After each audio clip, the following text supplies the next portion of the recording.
E aí pessoal, tudo bem com vocês?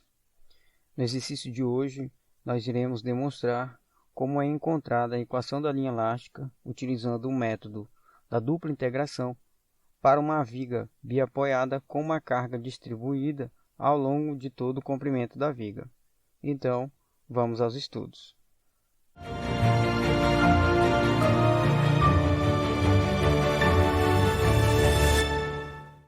O primeiro passo que nós devemos fazer para demonstrarmos a equação da linha elástica é encontrarmos as reações de apoio. E de maneira bem rápida e direta, nós temos que o VA vai ser igual ao VB, que é igual a QL sobre 2.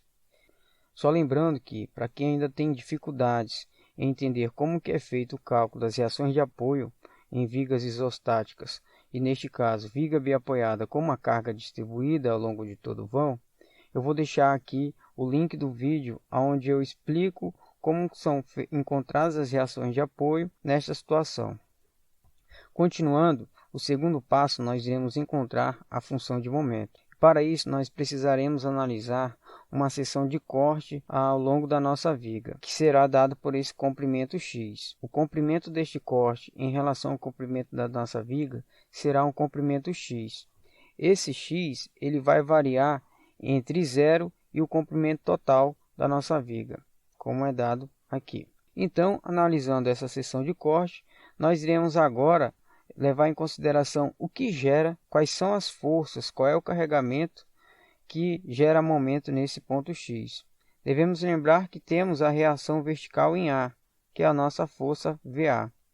Essa força vai gerar um momento no ponto X. E qual é a outra força que gera momento no ponto X? É essa força Q, que é uma força distribuída ao longo do comprimento X, que no caso é este comprimento em análise. Com isso, nós teremos que a nossa função de momento no ponto X será VA vezes x menos QX² sobre 2. Lembrando que o VA vezes x é positivo porque quando eu aplico essa força vertical no ponto A, eu faço com que a minha rotação tracione a minha parte inferior da minha viga, ou seja, esta parte vai levantar, com isso essa parte inferior vai ser tracionada. Já temos que QX² sobre 2 é negativo, porque a minha força QX está para baixo. Quando essa força de cima para baixo é aplicada nesta viga, faz com que haja uma rotação neste sentido. E aqui o meu carregamento vai tracionar a parte superior da minha viga. Por isso que ela fica negativa. E por que QX² sobre 2? A minha carga Q é uma carga distribuída ao longo de todo o comprimento X. Por isso QX, que vai ser multiplicada. Essa vai ser a carga QX, vai ser uma resultante. É como se eu estivesse concentrando a minha carga, a minha resultante, bem no centro desse comprimento X. Isso aqui vai chamar-se QX. E será aplicado na metade desse comprimento X, ou seja, x sobre 2. Então, quando eu multiplico a carga QX vezes x sobre 2, eu tenho QX² sobre 2. Continuando, nós devemos considerar agora o princípio da simetria. Por quê? Quando nós analisamos este gráfico que está inferior à nossa viga, este gráfico é o gráfico de deformação da nossa viga. O gráfico é construído através da equação da linha elástica. O que nós podemos observar? Que o nosso gráfico ele é simétrico, ou seja, esta parte do lado esquerdo é como se fosse um espelhamento da parte do lado direito. O que significa que eu só preciso analisar a metade da minha viga e o outro lado será igual. Só que, no caso do ângulo de rotação, bastará apenas eu inverter os sinais. Caso do lado esquerdo dê positivo, do lado direito será negativo, porém com o mesmo valor. Continuando, o terceiro passo, nós iremos realizar a primeira integração, onde essa primeira integração nos dará a fórmula para o ângulo de rotação. Então, aqui nós temos a nossa função de momento e devemos lembrar que VA vale QL sobre 2 iremos então fazer a nossa integração, que diz que o θj é igual à integral da minha função de momento em relação a x, aonde nós faremos a substituição da nossa função de momento em x pela fórmula encontrada anteriormente e devemos fazer a substituição do VA para QL sobre 2. E agora iremos integrar a nossa função. Só para reforçar, eu estou utilizando esta fórmula para encontrar a minha equação, onde é a integral de x em relação a x. Feita a integração, nós chegamos até a esta fórmula, onde temos que o θej é igual a QLx ao quadrado sobre 4, menos QX ao cubo sobre 6, mais C1, que vai ser a minha primeira constante de integração. Faremos agora a nossa segunda integração, onde nós iremos encontrar a linha elástica. Com isso, fazemos a substituição do θj para a fórmula que foi encontrada anteriormente. Posteriormente, fazemos a integração utilizando a mesma fórmula. Ao fim, temos que o yej é igual a QLx ao cubo sobre 12, menos QX à quarta sobre 24, mais C1x mais C2. E aqui aparece a nossa segunda constante de integração.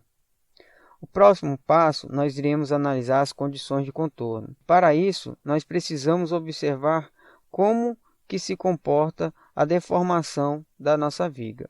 Considerando que este gráfico de deformação ele é obtido em função da linha elástica, temos que observar que, para um determinado ponto x, nós temos um ponto y, que é a função de x. Isso ficará mais claro desta forma. Analisando este ponto em amarelo, nós iremos observar que, quando o nosso x for igual a zero, o nosso y também será igual a zero.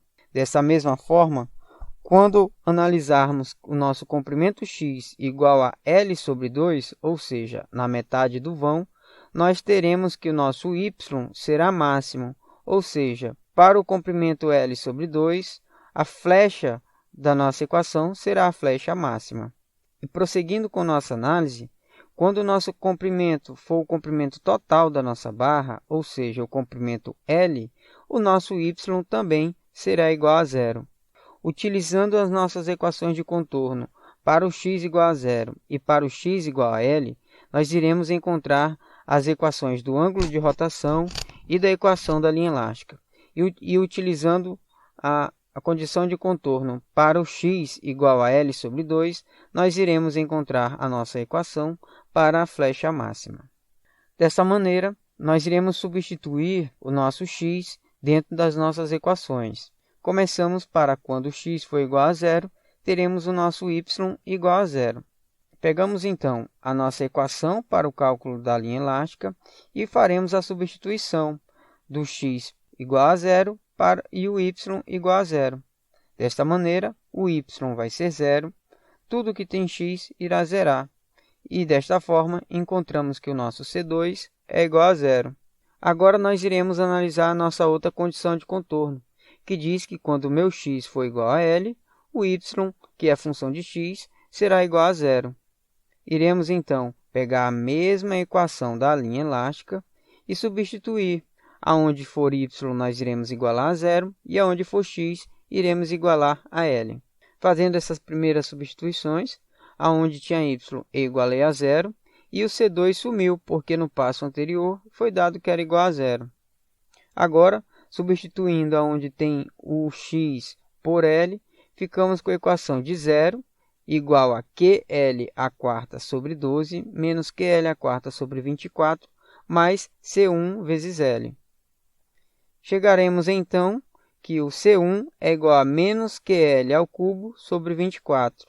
Achamos o valor da nossa primeira constante de integração. Nesse próximo passo, nós iremos obter a equação da linha elástica. Desta forma, nós iremos pegar a nossa fórmula da equação da linha elástica e iremos substituir as nossas constantes de integração C1 e C2 que foram encontradas nos passos anteriores. Desta forma, nós chegamos à equação da linha elástica, que diz que o yej é igual a qlx ao cubo sobre 12 menos qx à quarta sobre 24 menos ql ao cubo vezes x sobre 24. O sétimo passo, nós iremos fazer a obtenção da equação do ângulo de rotação, onde nós pegamos a nossa equação do ângulo de rotação e substituímos o valor de C1, que foi encontrado nos passos anteriores, onde nós temos que o C1 é igual a menos QL ao cubo sobre 24. Iremos substituir esse valor de C1 na nossa equação. Com isso, temos que o θj, ou seja, o nosso ângulo de rotação, é igual a qlx ao quadrado sobre 4 menos qx ao cubo sobre 6 menos ql ao cubo sobre 24. Agora, nós iremos encontrar a nossa equação da flecha máxima, que é para quando o nosso ponto x for igual a L sobre 2, ou seja, na metade do vão. Aonde tiver x, iremos substituir por L sobre 2. Fazendo a substituição aonde tem x, colocamos L sobre 2, chegamos que o y máximo EJ é igual a QL à quarta sobre 96, menos QL à quarta sobre 384, menos QL à quarta sobre 48. Faremos, então, as simplificações necessárias e chegamos ao fim que o y máximo EJ é igual a menos 5 QL à quarta sobre 384. Com isso, nós construímos o nosso resumo de equações, onde para o intervalo de x entre 0 e L, nós iremos aplicar esta fórmula para obter o ângulo de rotação e esta fórmula para a equação da linha elástica. Também, assim, encontramos a nossa flecha máxima. Em um próximo estudo, nós iremos resolver um exercício com valores numéricos, aonde serão aplicadas essas equações que hoje foram construídas.